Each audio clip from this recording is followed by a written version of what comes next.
Bonjour à toutes et à tous, ravi de vous retrouver sur le plateau de Smart Food. Smart Food, votre rendez-vous quotidien sur Bismart, qui s'intéresse à l'alimentation sous toutes ses formes. Et aujourd'hui, nous allons nous intéresser aux produits, au marché des produits sans gluten, sans cette protéine végétale que l'on retrouve dans certaines céréales comme le blé, l'orge ou encore l'avoine, et que de nombreux consommateurs cherchent à éviter à tort ou à raison.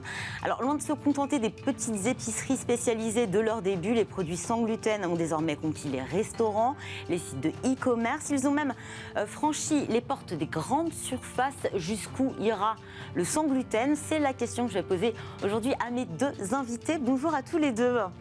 Bruno Pierre, vous êtes le fondateur d'ABCD Nutrition. C'est une entreprise française spécialisée dans la fabrication et commercialisation de produits bio et sans gluten.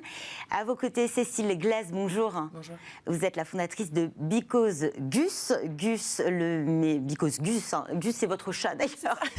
Aucun rapport avec le gluten, sauf s'il mange sans gluten lui aussi. Le média des gluten free, donc un média en ligne à destination des intolérants, allergiques, tous ceux qui s'intéressent en tout cas au gluten et surtout au sans gluten.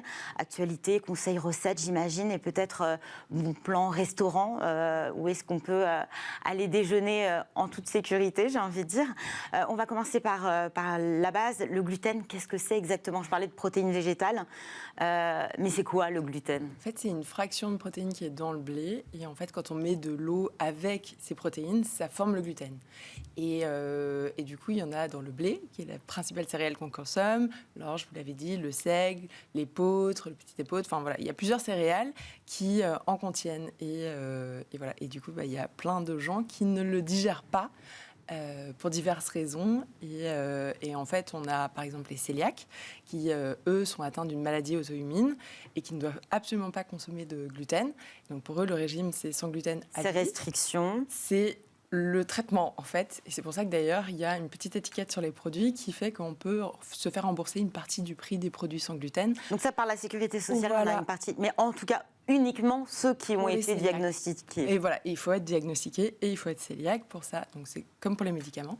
Et après ça, il y a d'autres bataillons de sans gluten qui sont venus se rajouter et qu'on connaît beaucoup moins, qui sont en fait les hypersensibles au gluten et tous ceux qui arrêtent aussi le gluten pour d'autres pathologies comme Crohn, l'endométriose, l'arthrose, la thyroïde. Et tous ces gens-là, en fait, l'hypersensibilité comprise, c'est des pathologies qui sont apparues il n'y a pas très longtemps. Et c'est des gens qui, en testant, ont vu que il y avait un gluten, ils se sentaient mieux en fait quand ils arrêtaient, et au point d'arrêter de manger une baguette parce qu'en fait ça leur faisait vraiment trop mal au ventre, ou au niveau du confort digestif c'est vraiment trop compliqué. Et du coup tous ces gens-là, en fait c'est eux qui viennent grossir le rang des sans gluten. C'est plus de 65% des sans gluten. Donc c'est... Et aujourd'hui sur toute la population française, tous ceux qui sont intolérants, allergiques, hypersensibles, on peut l'estimer cette part? Oui, on l'a estimé parce que j'ai réalisé la première étude sur les sans gluten qui est le baromètre, et du coup c'est 8% de la population française. Donc c'est 4 fois plus que les véganes. Et on a aussi en fait des gens qui mangent sans gluten par ricochet. Par exemple, moi à la maison, je fais un plat de pâtes sans gluten.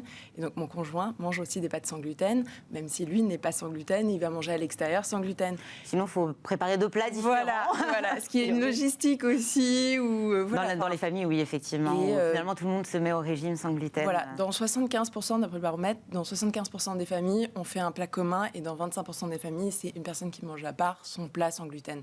Donc du coup, il y a en fait par ricochet 16% des Français qui sont aussi concernés par le sans gluten, ce qui fait un Français sur 4 concerné plus ou moins directement par le sans gluten. À part ce phénomène de ricochet, il y a aussi des consommateurs qui sont tentés aussi d'aller vers le sans gluten, sans pathologie, sans inconfort. Comment on l'explique? Vous savez, vous avez aussi, j'imagine, peut-être des consommateurs qui achètent vos produits et qui ne sont absolument pas concernés par ces désordres.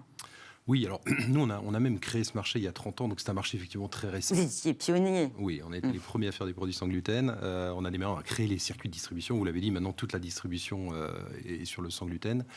Ceci étant, on a trop parlé depuis quelques temps d'un phénomène de mode, effectivement, de gens qui effectivement allaient sur cette alimentation sans gluten. C'est absolument pas la réalité du terrain. Il y a une distorsion entre le potentiel de gens qui sont malades, que tu as décrit, et effectivement, la réalité, c'est un marché tout petit, ça fait 150 millions d'euros de chiffre d'affaires. Est-ce qu'on peut parler encore de marché de niche ? Oui, c'est un marché d'extrême niche. 150 millions d'euros de chiffre d'affaires, sur en gros 100 millions sur la partie GMS, grande surface, et 50 millions sur la partie réseau spécialisé. C'est un marché qui a fait des croissances énormes par le passé, 15-20% de croissance, qui est parti de zéro aussi il y a 30 ans, et qui s'est enflammé il y a 4-5 ans avec trop de communication. Et c'est là où on a dit, oh là là, c'est de la mode, les consommateurs se sont perdus. Non, non. C'est une alimentation de contrainte. La problématique aujourd'hui, c'est que 20% seulement des gens qui souffrent sont diagnostiqués et sont consommateurs potentiels, ce qui fait qu'il y a une distorsion terrible avec à la fois un trouble sur la mode, pas du tout, et à la fois des consommateurs qui ne sont pas diagnostiqués et qui n'ont pas accès à cette alimentation. Mais est-ce qu'on n'a pas des consommateurs qui sont aussi par cette tendance au manger healthy, manger toujours plus sain, sont quand même entrés dans le sans gluten? Oui, il y a 4 ans. Oui, il y a 4 ans, quand ça s'est enflammé. C'est-à-dire que le marché aussi s'est reconcentré sur, sur sa raison d'être, en fait. Oui, exactement. Et puis les gens qui mangent sans gluten par mode ou qui sont attirés par ce... ou qui se disent... C'est extrêmement contraignant, en vrai. Donc, Oui, après, en fait, c'est aussi, on paye des produits plus chers, on va moins avoir de possibilités à l'extérieur. Donc oui, c'est une contrainte. Mais des gens qui se disent, pour mon alimentation, je vais réduire le gluten... c'est pas forcément les gens qui vont acheter les produits sans gluten, c'est peut-être des gens qui vont réduire, manger moins de baguettes ou des choses comme ça. Et c'est pas eux qui portent le marché. Et aussi des gens qui se disent tiens, je vais me mettre au sans gluten, c'est pour moi. Finalement, se rendre compte des contraintes. Et en fait, quand on n'a pas des problèmes digestifs qui font que vraiment on abandonne quelque chose de super bon pour quelque chose de différent et des contraintes, la balance, en fait, fait que ces gens-là, ils viennent, ils picorent, et puis après, ils repartent et ils reviennent à leur régime normal, et voilà. Donc, du coup, c'est pas des gens qui sont là depuis des années. Et quand on voit l'observance du régime des sans gluten, c'est des gens qui suivent le régime depuis 2, 5, 10, 20 ans. Et donc, en fait, on voit que c'est pas... Il n'y a pas une mode. Et la mode, on l'a quantifiée, c'est 6% des sans gluten. Donc, c'est vraiment une toute petite partie. C'est pas le gros du bataillon. Et on ne parle que de ça finalement aujourd'hui. Oui, voilà, c'est ça.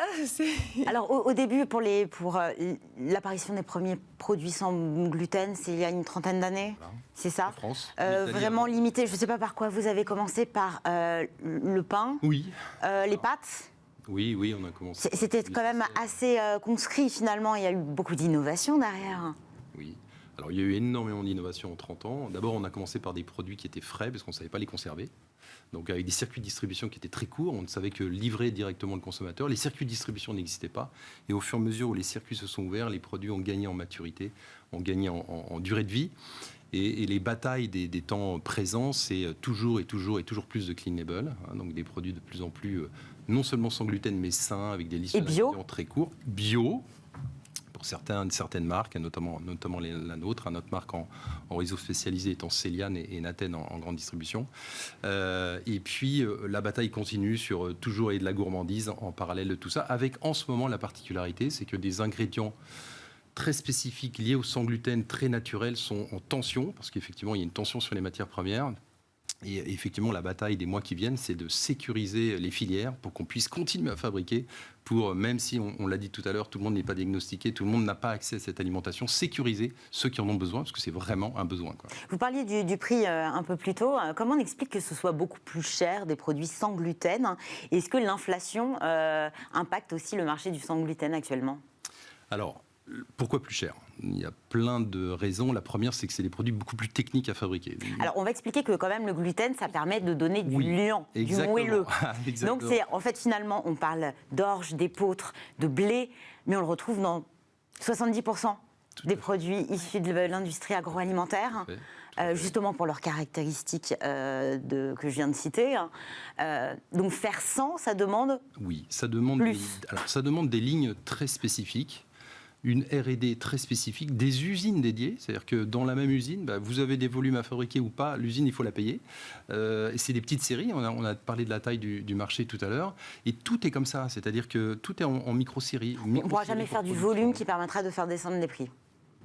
On pourra, si effectivement demain le marché s'élargit et qu'effectivement tout le monde a accès à cette alimentation. C'est toute la difficulté aussi d'une communication qui est faible. On est peu nombreux, l'association est une petite association, elle fait ce qu'elle peut à l'ABDIAG, mais fort de tout ça, on a besoin de communiquer pour faire connaître ces produits, et merci d'ailleurs d'ouvrir le sujet aujourd'hui. Donc oui, c'est plus cher, les petites séries en production, petites séries en distribution, forcément quand vous faites du biscuit chez des grandes marques conventionnelles, c'est des camions complets, nous c'est des bouts de palette, beaucoup d'analyses. Bien sûr. Tous les lots sont tracés, analysés, non seulement sur le sans gluten, mais sur beaucoup d'allergènes, parce qu'on fait aussi des analyses sur beaucoup d'allergènes, tout ça, malheureusement. Et puis des ingrédients qui sont beaucoup plus chers, quoi. Entre une farine de blé, même si aujourd'hui le blé est en hausse forte, et des ingrédients tels que nous les utilisons, on est parfois sur des ratios de 1 à 5, puisqu'on utilise des fibres végétales qui permettent de compenser le gluten, parce que comme vous l'avez dit, sans gluten, on a des produits qui sont complètement morts, une pâte complètement morte, et absolument pas de goût. On a eu une polémique, effectivement, ces dernières années, vous parliez de Clean Label, de produits pointés du doigt parce que de nombreux additifs pour compenser effectivement cette absence de gluten, de liant, donc additifs émulsifiants, épaississants, pour compenser cet effet moelleux et liant.